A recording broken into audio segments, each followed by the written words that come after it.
Happy Frigg's Day. Let's continue with the tale of Ragnar's sons.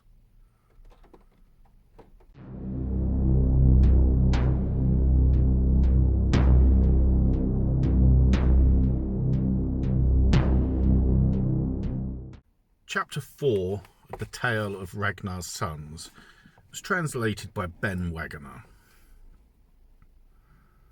Gorm took the kingship after his father.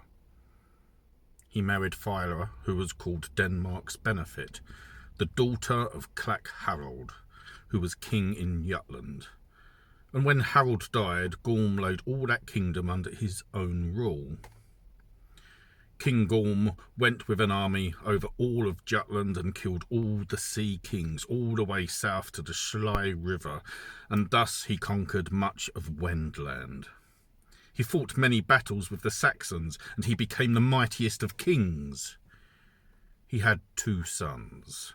The elder was named Knut, and the younger was Harald. Knut was the most handsome man that people had ever seen.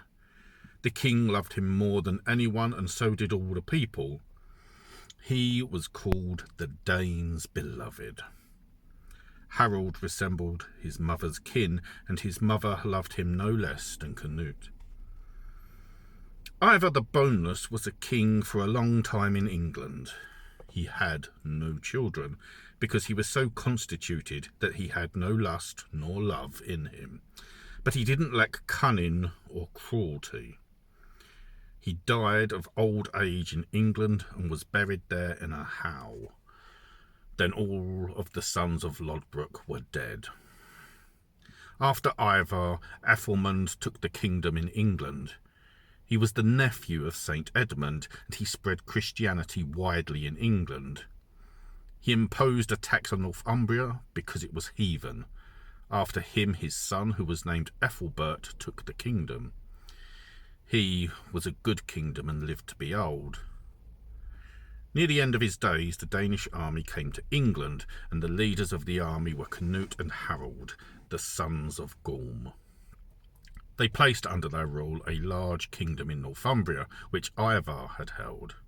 King Ethelbert went against them, and they fought north of Cleveland, and many of the Danes fell there. Some time later, the Danes came up against Scarborough, and they fought there and won a victory. Then they went south to York, and all the folk submitted to them, and they feared nothing.